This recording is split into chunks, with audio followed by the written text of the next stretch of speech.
Hi, this is Odeean. Today I'm going to be having a look at the Mastermind Creations Morpher Cyclops. Cyclops comes in this elongated box, unlike anything that we've ever seen before. It's matte black. It's got a continuous picture of Cyclops around it. On the back we have a transparent technical diagram / blueprint of Cyclops. Putting that aside, you can see that he comes packaged in the vehicle mode. So some of the strong points of this vehicle mode are that it is very large. I don't think we've seen any boat transformer. Well, I say boat. It's an ironclad, steam-powered warship from Civil War era, I think, based on the Hearts of Steel comics. But anyway, we haven't seen a boat this big since the space kind of boat that formed part of the Energon Omega Supreme, and I doubt that we will again. So that's one good thing. It's quite heavy. It's a big leader class toy, and it weighs a ton. As far as the overall appearance goes, it's got a really nice silver paint here, which is not chromed, but it's a nice shiny silver. Tons of detailing with all these rivets. The steam paddle that powers it can actually move. Rotating turrets, don't really fire, but good for pretending. You can target them wherever you want. So it's got some nice boat features.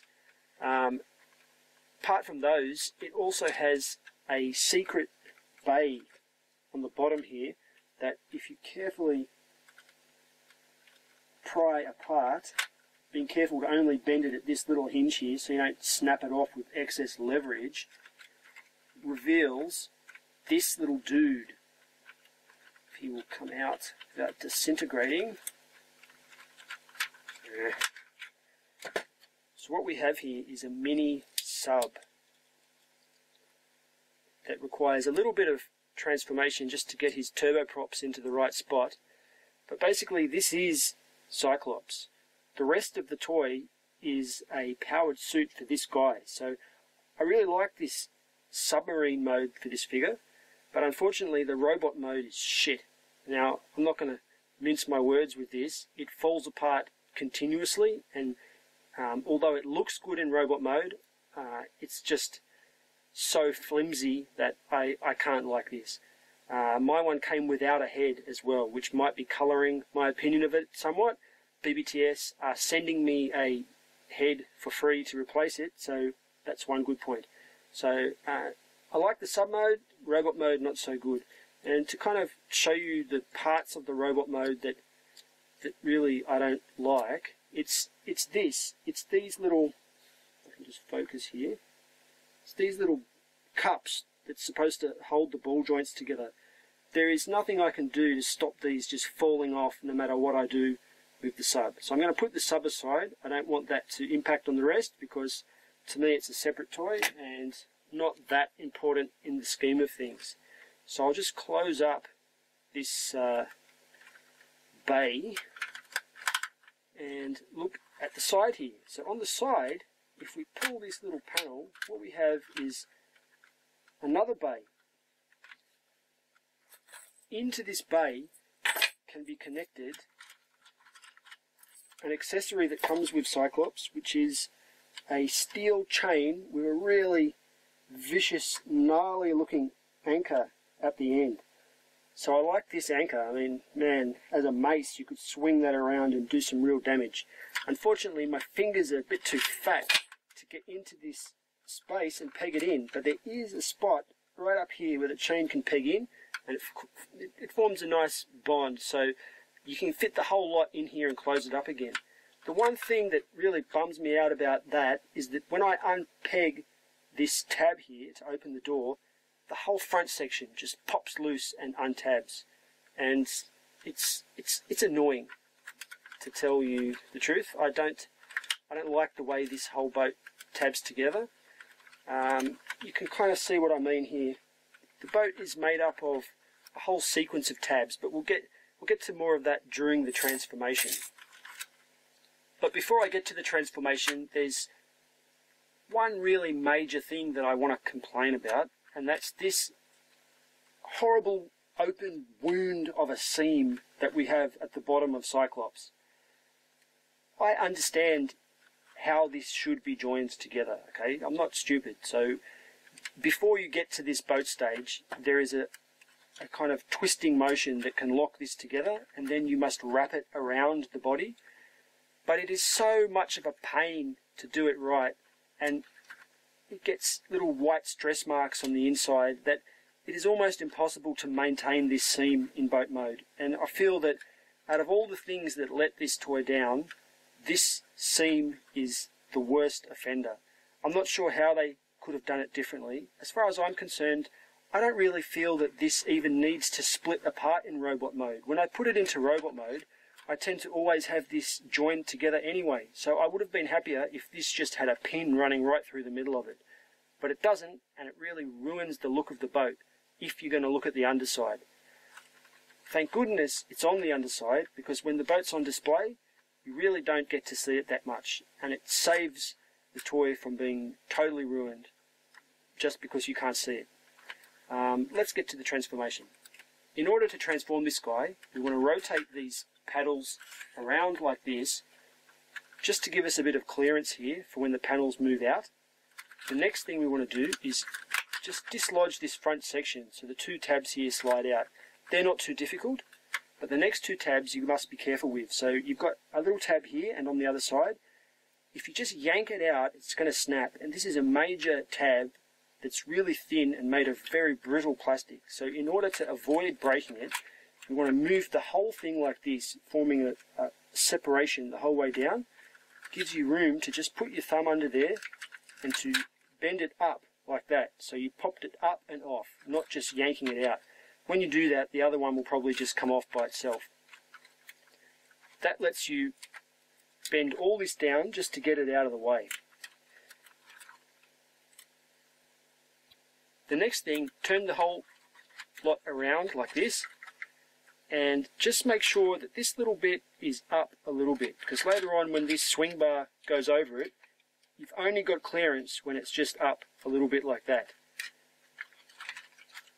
What we can do now is swinging that over, just make room for the leg part to come down. So you've seen that that just swung down like this, and then this middle section can also swing down, so you've basically loosened the entire central portion.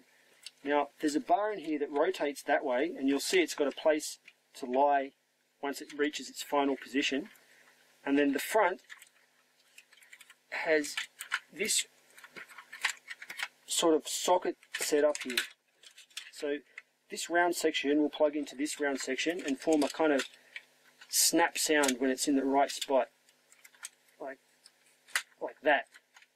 My one's actually made a little bit crooked. I don't know if you can see it here, but it's down more on this side, and it always is. I don't know if they're all like that, or if I was just unlucky enough to get one that was like that. What we want to do is, you can see this little tab here and this little tab here need to tab in here and here, but these are really, really scary tabs because they're very small, and they hold between these two and one at the front, it holds the entire thing together, so you definitely don't want to snap that. So at the front as well, this bar, how can I show it? This bar is going to slide inwards.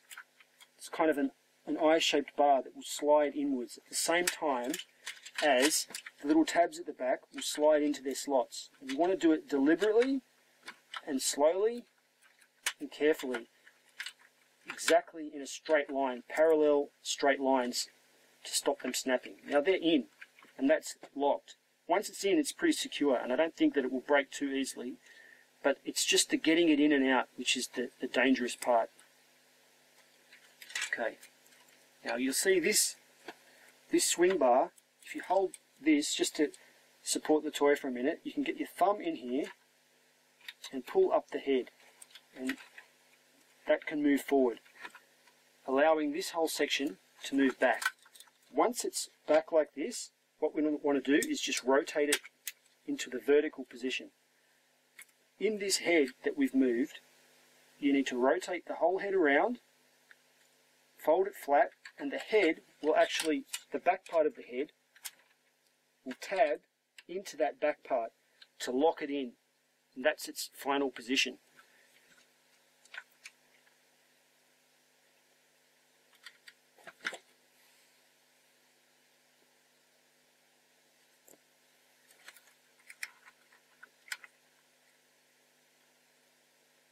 The next thing that we need to do is just put these paddles back into their original position, because they're meant to be this way and makes everything stay together better. So turning him around, you'll see at the back what we have are these little panels here, and if you just get your finger into one of them, you can dislodge it, move it up like this. Do the same with the other one. Dislodge it, move it up like that. Then pull this section down, turn the whole thing around this way,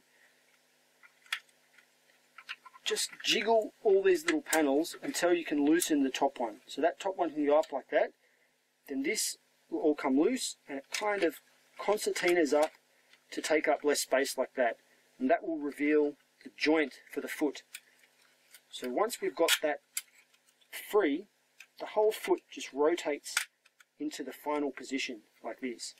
So that's it for that leg. So just quickly doing the other side.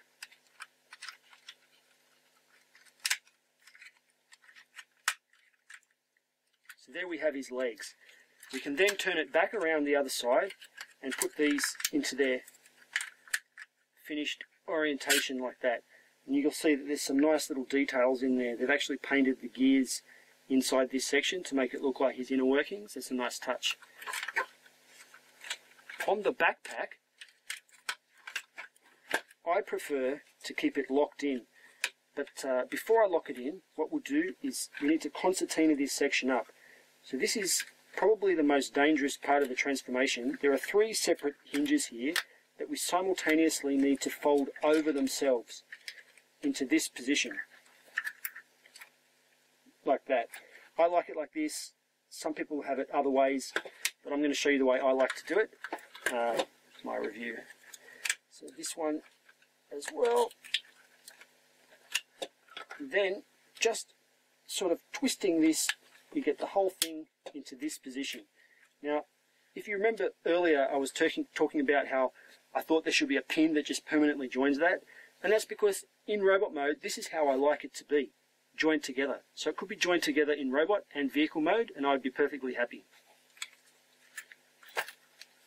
Standing this guy up, you can see that he's like maybe 2/3 done. So what we need to do now is just jiggle this a bit to undo this tab at the back, and then we can rotate this barrel, which will stretch the arm out.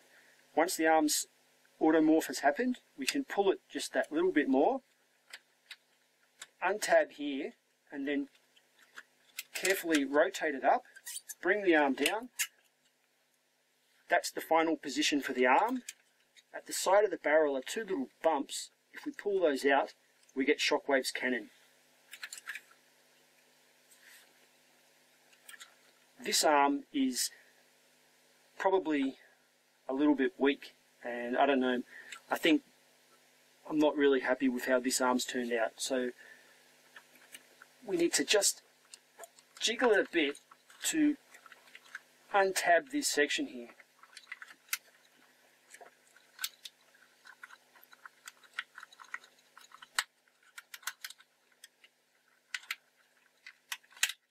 Like so. We just pull it out so we've got a little bit of clearance, and then what needs to happen now is the whole shoulder will slide up like that, and then it will slide forward. Now it's hard to see because it's only a little bit, but once it went up and forward, what we got is the shoulder locked into its final position. Then this should be out like this to give a bit of space. We pull up the front. These side panels bend back on themselves and tab in. This panel overlaps just to get out of the way, and it reveals a articulated hand. So the hand has balls at the main joints, but not in the middle of the fingers, and it's pretty limited as to what you can do with it because all this section's in the way. But still, it's a pretty nice hand, probably nicer than the rest of the arm actually. So here's where it gets a little bit tricky. So you'll see that this arm is very floppy here. If you want to have a range of motion, you need to leave this floppiness in. But if you want there to be a ratchet joint giving you a solid connection on that elbow, you need to just push it in a little bit like that. And what that does is, it gives you basically a one ratchet joint. Now, this whole shoulder guard stops it from being more. I'm not sure how I prefer it. For now, I'm going to leave it in its intended position like this with the one ratchet, but for some poses it might be necessary to dislodge it. That's almost done, except what we can do is grab this anchor. On the back of Shockwave's arm there is a little tab hole where the anchor can tab in like that, and it pegs up in the back area like so. And then that's it. Shockwave, Cyclops, is transformed. So as far as posability is concerned, he's got quite a lot of posability, especially when you consider him to a mainline leader toy, like something like Revenge of the Fallen Megatron, where his murder arm had no elbow joints. So this guy has all the joints. His head can go the whole way around, and it seems to be on some kind of ball. It's got pretty good light piping. My setup doesn't show it well here, but he has a good surface area for light piping. His turrets can still rotate the whole way around. His shoulder can rotate like this, although it's actually a lot lower than a shoulder should be. But just the way that they've done it doesn't make that immediately visible, and I'm happy enough with that. It also has a hinge that goes in and out, and a ratcheted elbow that has only about 45 degrees of motion. There's a swivel at the bicep, and you could include this cannon as a bit of articulation, although it is really just the transformation allowing it to move. Let's get this cane out of the way. On the other arm, again, we have shoulder rotation, which is centered below the chest, which is too low for any natural shoulder, but because of the way it's been hidden by this big block, it's not too much of a problem, and unless you're looking for it, it won't bother you. We have a swivel at the bicep, one click ratchet at the elbow, and as I said before, an articulated hand. The waist has a little bit of rotation, and that's not due to the pin where it transforms, it's just a different joint. We have this skirt section which can flip up like that to allow a really good, oh my god, listen to that sound, a really good full 90 degrees straight out at the hip, but as you heard, it is really tearing at the plastic, and I don't think I'll be doing that again after this review. Maybe it needs some lubrication in there. Apart from that, we have swivel at the thigh and another 90 degrees, almost 90 degrees at the knee with a nice clicky ratchet there. On the foot, we have an articulated toe, backwards and forwards, and rotation side to side at the toe. Basically what that means, oh, listen to that, that's a scary sound. What that means is, with these huge feet and posable toes, we get a really wide possibility of poses. So even though he's a big toy, there's options to stand him in heaps of different ways without the toy falling over.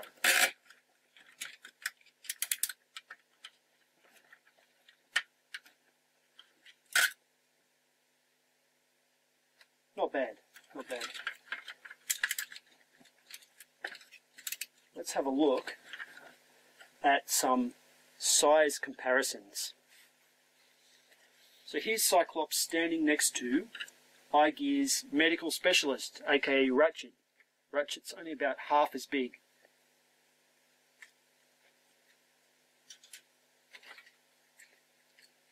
Here he is next to first edition Optimus Prime from Transformers Prime. Again, not even up to the chest, so Cyclops is really a huge figure when a Voyager doesn't even come to the bottom of the chest.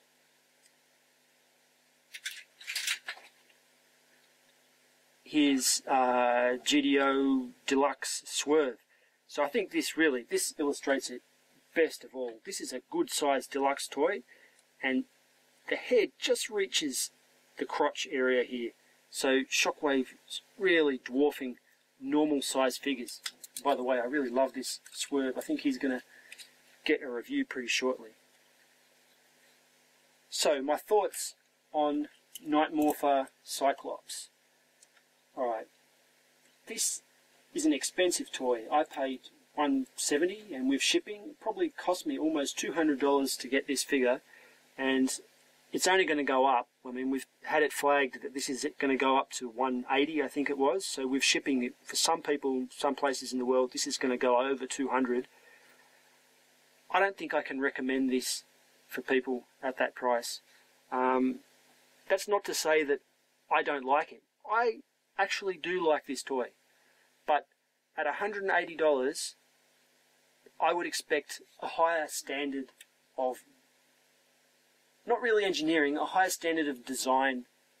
I feel that this is a product that shouldn't really have been released by Mastermind Creations, because there are too many parts on it that snap off, and it is not going to last. There are tabs everywhere. It's really a kind of shell former in a lot of ways. I mean, that's a really derogative term as far as transformers go, I guess, shell former. It's not a true shell former, but there are so many shell parts on this transformer that require so many of these little tabs that it's just a breakage waiting to happen. Now, I've had a tab break and fly off during the filming of this review. That well, it was off camera, but just a minute ago a tab flew through the air, and pretty much everyone I've spoken to has also had bits and pieces of the toy break off during transformation.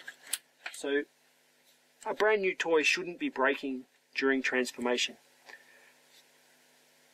Personally, I like it because of all the detailing. I like the dots, the little rivets everywhere, these vents, the barrels of the gun, the hand is really well done, the overall look. I mean, I can justify it to myself, because for me, I'm not going to do anything with it except stand him like this and put him on a shelf and think how cool it is to have this unique piece in my display where nothing else looks like this. Like, you won't find toys anywhere that look like these steam-powered warships. It's just kind of unheard of. So that's how I justify it to myself, and even though I feel that I've been a little bit rorted on the flimsiness of it, I can be happy with it. But as far as recommending it goes, I can't recommend it for that reason.